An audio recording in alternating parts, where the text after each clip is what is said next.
Merci pour votre fidélité à la RTC. Mesdames et messieurs, bonjour et bienvenue à ce bulletin d'information. Et pour démarrer, à l'occasion du 66e anniversaire de l'indépendance du Sénégal, célébré le 4 avril, la ville de Guédiawaye est à l'heure des derniers réglages avant le grand rendez-vous. La répétition générale du défilé régional bat son plein.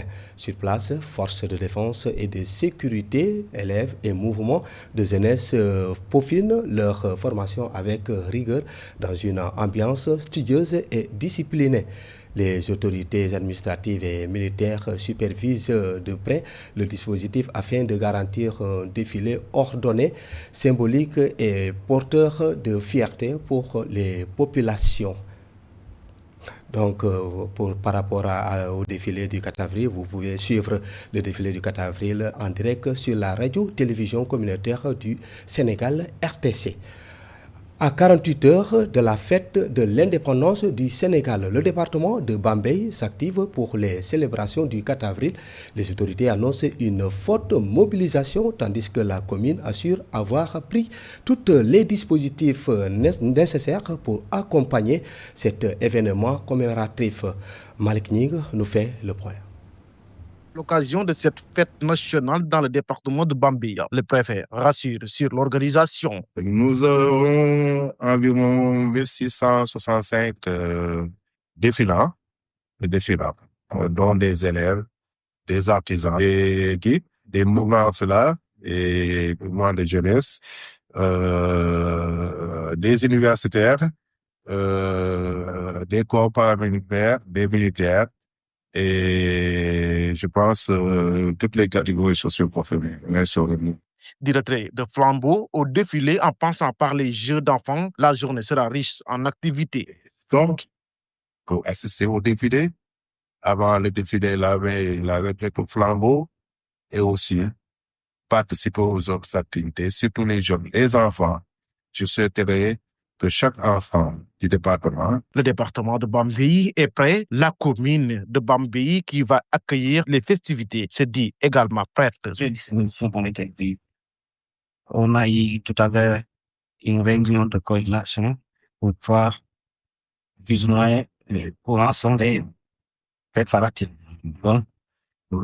Aussi bien le préfet que moi-même, nous avons eu à féliciter les différentes commissions qui sont chargées d'organiser cette campagne. Le 4 avril, fête nationale marquant l'accession du Sénégal à l'indépendance, le préfet de Bambey invite toute la population à venir massivement participer au Malik Ning, et pendant ce temps, à Nyomré, dans le département de Louga, les populations de la dite commune tirent la sonnette d'alarme face au manque d'infrastructures de base.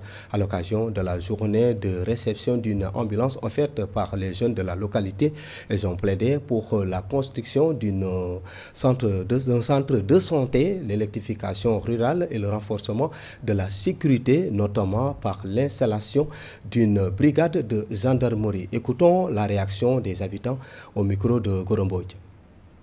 Santé, amouvi, mais État Sénégal. La commune de Nyomré ne dispose d'aucun centre de santé. L'État du Sénégal est sur la voie pour entamer les travaux. Les localités de Nar Nyomré, Petawarak, Nguer, Kermouarsar sont confrontées à une structure sanitaire. Et si la commune de Nyomré s'offre à cette opportunité, les difficultés sanitaires seront anéanties et cette ambulance couvre les 47 villages. kon centre de santé bobu ñom rek soxla nako ambulance bi ñom rek soxla nako waaw sécurité bi dafa am solo ndax la santé est primordiale. Nyomré a besoin de cette structure sanitaire, y compris également cette ambulance. Concernant la sécurité, il est nécessaire de renforcer l'aspect sécuritaire parce que la population de Nyomré est victime des incidents et des agressions récurrentes. Nyomré doit avoir un poste de gendarmerie. Les femmes doivent être formées et c'est valable pour les jeunes. Et puis dans le cadre de la mise en œuvre du dispositif d'amélioration de la qualité des enseignements, apprentissage en mathématiques à l'élémentaire, les acteurs de l'éducation se sont réunis dans la commune de Djilas à l'instar des autres collectivités. L'objectif était d'échanger sur les engagements et l'accompagnement des collectivités territoriales en vue d'assurer la pérennité des acquis du PAM. Compte rendu Ndéhamissar. Ce forum communal de Djilas a réuni les parents d'élèves, les CGE, la commission d'éducation, les directeurs d'école et les ASC. Les échanges ont porté sur les stratégies visant à renforcer les performances en mathématiques. On va passer à élargir ou bien à nous inspirer du modèle PAM. Ce modèle auquel le système s'est inspiré et qui passe d'abord par la confection de documents, n'est-ce pas, de cahiers d'exercice, n'est-ce pas, à l'intérieur desquels les élèves vont travailler directement sur la base des exercices très bien dosés qui vont véritablement aider l'enfant donc à être performant. Le programme est né du constat des difficultés d'apprentissage en mathématiques. Globalement, l'apprentissage des mathématiques, en tout cas, rencontre quelques difficultés qui ont été identifiées par le niveau central. Également, on a pu mettre en place des stratégies pour améliorer l'apprentissage des mathématiques. Et c'est dans ce cadre même qu'intervient le PAM. Le forum d'aujourd'hui avait pour objectif quand même de faire l'état des lieux, mais surtout d'amener les principaux acteurs à s'engager. Le PAME s'appuie sur un fort ancrage communautaire avec une implication déterminante des acteurs locaux. La mairie s'est engagée à faire, en tout cas, à acheter une machine pour la reprographie. Les parents se sont engagés à sensibiliser, à mettre à jour leur PAVQ, leur plan d'action volontariste.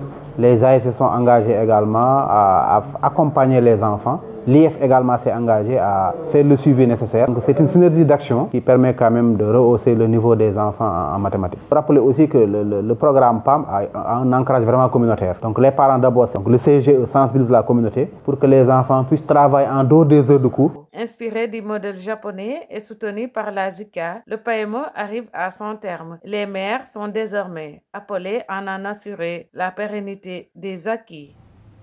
Ndéhamissar à Kaolack, les femmes du delta du Sine Saloum, actives dans la transformation des produits locaux, font face à des difficultés de commercialisation, freinant le développement du secteur. Pour apporter des solutions, le projet Nature L, exécuté par Socodevi avec le ministère de l'Industrie et du Commerce et ses partenaires, a organisé un atelier sur la stratégie de commercialisation des produits locaux. Les détails avec Ousmane Dem.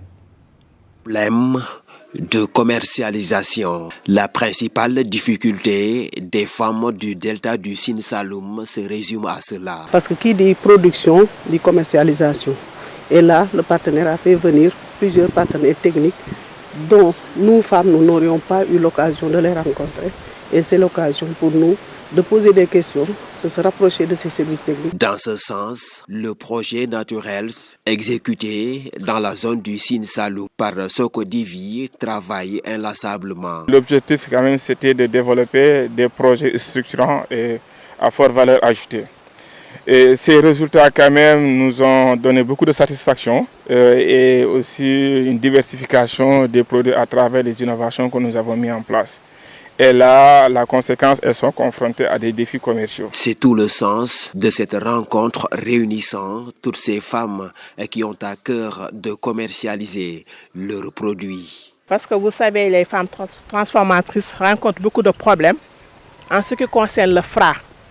Parce que sans le FRA, ils ne peuvent pas commercialiser leurs produits au niveau local comme à l'exportation.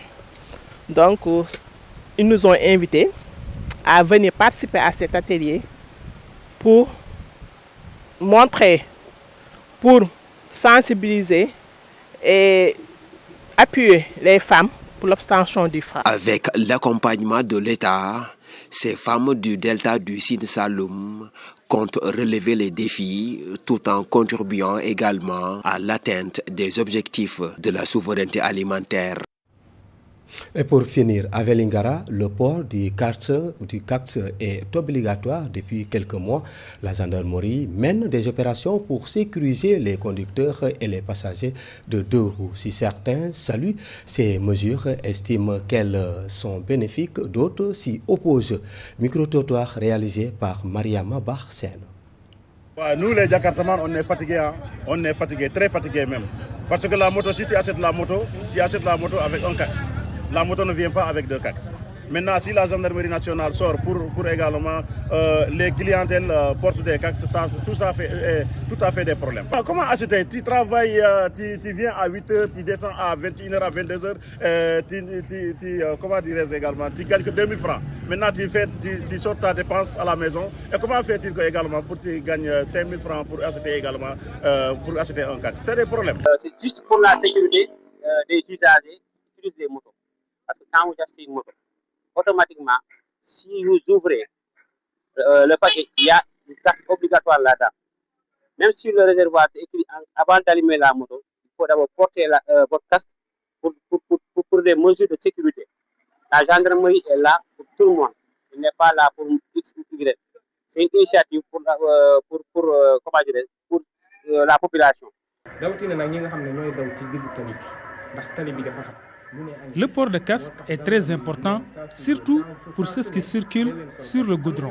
C'est pourquoi les gendarmes les obligent à porter des casques pour être en sécurité, car on ne sait jamais. Surtout, ça nous protège quand il y a accident.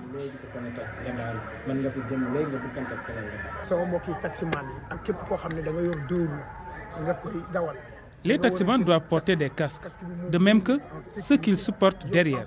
C'est pour leur sécurité. Chez moi, je les exhorte à ne pas jouer avec cela.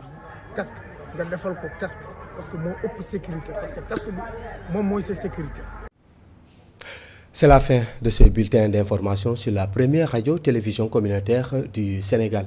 Merci de l'avoir suivi. L'info continue sur iracsénégal.sn. Bonne suite de programme sur la RTC.